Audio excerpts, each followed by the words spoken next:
안녕하세요. 은평성모병원 박민현입니다. 오늘은 자해와 자살에 대해서 말씀드리겠습니다.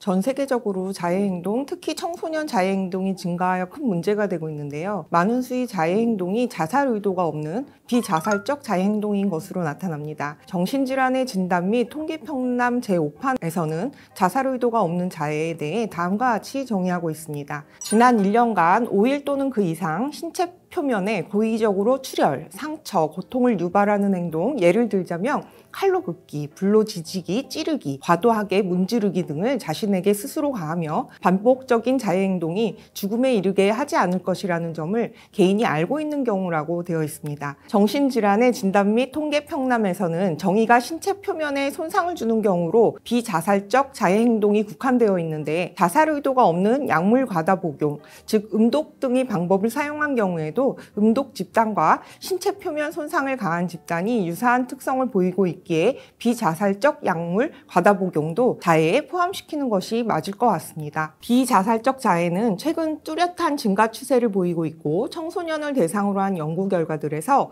적어도 6.5% 이상, 많게는 20%를 웃도는 비율의 청소년들에게서 비자살적 자해행동이 있었던 것으로 보고되고 있습니다. 또한 대학병원 소아응급실을 통해 정신건강의학과 진료를 받은 사례 중 국내에서는 약 24%, 서구권에서는 29에서 63% 정도가 비자살적 자해로 소아응급실을 방문한 것으로 보고하고 있습니다. 자해행동은 통계적으로 보통 12세 전후로 시작해서 15세 정도에 가장 피크가 된다고 보고되고 있는데요. 감정 조절, 충동 조절이 미숙한 청소년 시기에 더 많을 수 있고 나이가 들면서 뇌의 성숙이 일어나며 성인기로 갈수록 자해가 줄어든다는 여러 연구 결과들이 있습니다. 부정적인 상황에 직면하면 스트레스를 받게 되고 이에 대한 대처 방법으로 자해행동을 선택하는 경우가 있는데 특히 적절한 대처 전략이 부족한 청소년의 경우 부정적 정서에 압도되거나 피하고 싶을 때 직접적이고 즉각적인 효과를 나타내는 비자살적 자해행동을 선택하는 경향이 있습니다. 또한 왜 자해를 했니? 라고 물으면 자기도 잘 모르겠다 라고 하는 경우가 많은데 그것은 감정인식 및 표현이 미숙할수록 감정 조절이 더 어렵고 자해 위험성이 높다는 것을 의미합니다.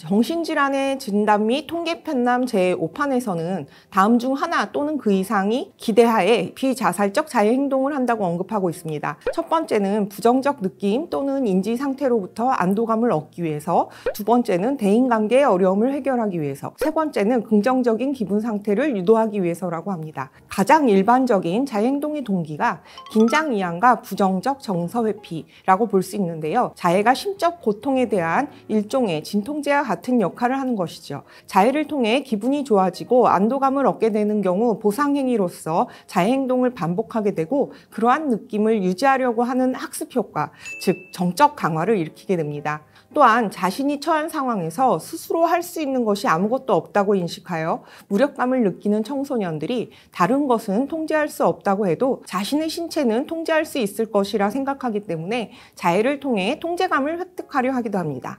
자신의 생각, 감정을 표현할 수 있는 적절한 방법을 알지 못하기 때문에 의사소통의 방법으로 비자살적 자해행동을 하기도 하는데 이것이 의도적인 관심 끌기 행동을 의미하는 것은 아닙니다. 한 연구에서는 관심 끌기 목적으로 자해행동을 하는 경우는 4% 정도로 적었었다고 보고되고 있고 대개는 자해행동을 다른 사람들이 목도하였을 때 부정적인 피드백을 받기 쉬운 것을 청소년들은 이미 잘 알고 있기에 은밀하게 자해행동을 합니다. 한 연구에서는 약 50% 정도만이 자신의 자해를 타인에게 밝히는 것으로 나타났습니다. 가족으로부터 비난을 받거나 지지받지 못한 경우 스스로 쓸모없는 사람이라고 여기게 되고 죄책감과 수치심을 느낍니다. 결과가 좋지 못하면 자신에게서 그 원인을 찾고 자기를 비난하며 처벌하려 하는 경향이 있습니다. 자해를 통해 자신을 벌하고 있다는 안도감을 일시적으로 가질 수 있다는 것이죠. 또 미디어, SNS 영향에 따라 자해 유병률이 급격하게 급격하게 늘었다는 보고들이 있는데요. 비자살적 자해 발생이 사회적 전염, 예를 들어서 친구가 비자살적 자해를 하는 것, 인터넷과 같은 미디어에서 비자살적 자해에 노출되는 것에 높게 영향을 받고 자해를 수용, 인정받기 어려운 환경일수록 주변에서 자해에 대한 비난만 받아오며 극도의 외로움을 느끼다가 자해를 하는 것을 SNS에 업로드하며 공감을 유도하기도 하고 비슷한 고통을 가지고 있는 또래 관계를 찾게 되는 것일 수도 있습니다.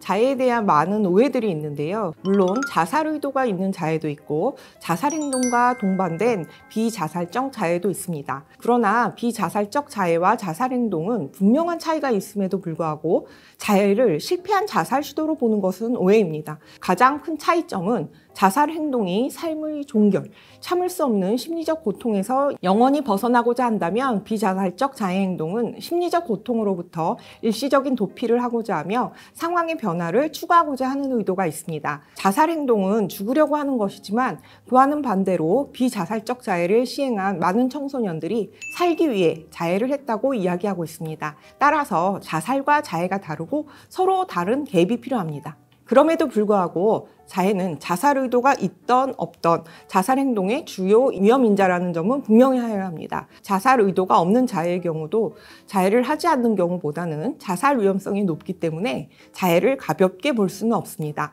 또한 자살 의도가 있었다 하더라도 개인의 편의상 자살 의도가 없었다고 보고하는 경우도 종종 있기 때문에 자해 청소년에서 자살 사고 및 자살 위험성 평가가 중요합니다. 자해 사고 및 자해 행동은 향후의 자살 사고와 자살 행동의 위험성을 높이는데 특히 자해 발생 후 1년 내 자살 발생이 높다는 연구 결과도 있습니다. 자살로 사망한 환자의 절반 이상에서는 과거 자해 병력이 있었다고 하고 청소년의 비자살적 자해는 향후 자살 시도의 강력한 위험 인자로 알려져 있습니다. 어릴 때 자해를 시작할수록 자해의 빈도나 강도가 점점 심해질 수 있고 자해 강도가 높을수록, 즉 치명도가 높은 방법을 사용할수록 자살 위험성은 높다고 할 수 있습니다. 자해 행동을 줄이는 것은 물론 중요하지만 너무 자해 행동 자체에만 초점을 맞추는 것은 오히려 역효과가 날 수 있습니다. 자해로 인해 상처가 난 피부 표면 이상으로 마음속도 난도질되어 있는 것인데 난도질 당한 마음은 그대로 두고 자해 행동 자체만 줄이려고 하면 자해가 줄어드는 것이 아니라 오히려 더 자해를 은밀하게, 치밀하게 들키지 않도록 할 가능성이 커집니다. 실제로 외국의 한 연구에서는 비자살적 자해를 하다가 멈춘 집단에서 약물 남용 이 급격하게 증가했다고 밝혔습니다. 자해 행동에 대한 개입에 있어 가장 중요한 것은 자해 행동을 하도록 한 고통스러운 정서를 말로 표현할 수 있도록 하는 것입니다. 힘든 마음을 궁금해하며 수용, 인정하고 공감하려는 노력, 즉 판단하지 않고 수인하는 것이 중요합니다. 표현이 어려울 수 있게 기다려주고 힘들 때는 도움을 구할 수 있다는 것을 알려주고 실제로도 도움과 연결해주는 것, 예를 들자면 정신건강의학과 진료 및 상담, 학교 기관 등에서의 상담 등이 있겠습니다. 충분한 수인이 이루어지고 난 후에 대체 행동과 긍정적 강화에 대해 생각해 볼 수 있습니다. 자해 생각, 충동이 들었을 때 그것을 벗어날 수 있는 특정 행동, 대체 행동 대안은 아이들마다 다르고 자해 행동을 안 다치게 할 수 있는 보다 강도가 적은 방법으로 하는 것을 생각해 볼 수 있습니다. 예를 들자면 벽을 치는 대신에 푹신한 것을 치거나 손목에 상처를 내는 대신 고무줄을 튕기거나 얼음 쥐기 등을 해볼 수 있습니다. 또한 각자 좋아하는 방법으로 게임을 하던 운동을 하던 화장을 하던 자해 충동에서 주의 전환을 도울 수 있는 여러 가지 방법들도 고려할 수 있습니다. 그런 노력을 통해 자해 빈도가 줄어들 때는 꼭 해당 노력을 인정하고 격려, 칭찬해 주어서 자해를 줄이려는 노력에 대한 긍정적 강화가 필요합니다. 자해 행동이 완전히 없어졌을 때가 아닌 자해 빈도가 줄어든 것에 대해 칭찬을 함으로써 아이는 미세하지만 자신이 했던 노력들을 알아준다고 생각하게 되고 효능감을 느끼게 됩니다. 아울러 동반질환의 치료를 통해 자해 행동을 줄일 수 있는 방법이 있습니다. 우울장애, 불안장애는 자해 청소년에게서 많이 동반되어 있고 우울, 불안 등 기분 증상이 동반되었으면 그에 따른 치료가 중요합니다. 또 ADHD도 자해와 높은 관련성을 보이는 위험인자로 ADHD에 대한 치료가 충동성을 감소시켜 자해 행동을 줄이는 데 도움이 됩니다. 부모 교육을 하면서 보호자분들도 정서적인 어려움이 동반되어 있는 경우 뒤지적 상담 필요한 경우에 같이 치료에 들어올 수 있도록 하는 것이 필요합니다.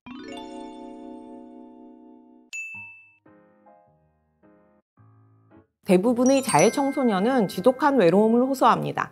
자해에 대한 부정적인 판단을 하거나 비난을 하는 것은 전혀 도움이 되지 않습니다. 자해를 왜 했니? 라는 질문도 전혀 도움이 되지 않습니다. 자해 행동이 좋지 않은 행동이라는 것은 얘기해 주지 않아도 다 아는데 자꾸 자해는 나쁜 행동이라는 판단만 늘어놓는다면 아이는 자존감이 더 떨어지고 인정받지 못한다고 느끼게 되며 자신의 감정에 대해 수용받지 못하는 경험이 반복되면서 왜곡이 생길 수 있습니다. 반대로 자해를 한다는 이유로 갑작스럽게 태도가 변해서 요구를 들어주는 것도 도움이 되지 않습니다. 네가 참 힘들었구나 하고 심리적 고통을 인정해주고 혼자가 아니며 도움을 받을 수 있다는 메시지를 전달해 줘야 합니다.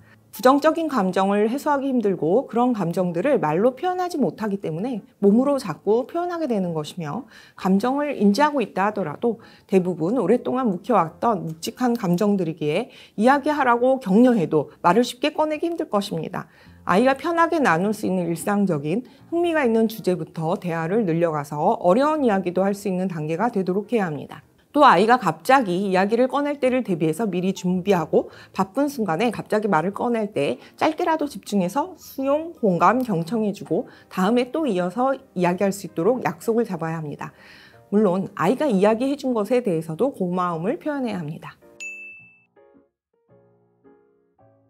아이가 자해를 하는 것을 알게 되었을 때 부모는 매우 당황하게 되고 바로 부모가 무언가를 해야 한다는 조급증에 시달릴 수 있습니다. 그러나 너무 급하게 움직이면 오히려 일을 그르칩니다. 빨리 좋아졌으면 좋겠다 싶지만 좋아지는데도 시간이 걸리고 본인의 노력도 생각보다 많이 필요합니다. 보호자는 전능해야 한다는 압박감을 내려놓고 아이는 부모의 속도가 아닌 아이의 속도대로 변화된다는 원칙을 기억해야 합니다. 보호자는 현실보다 항상 미래를 걱정하고 이야기보다는 사회적 기준을 고집하면서 아이 행동을 판단하고 설명하려 드는 경향이 있습니다. 자해를 하지 마가 초점이 아니라 무엇이 힘든가가 초점입니다.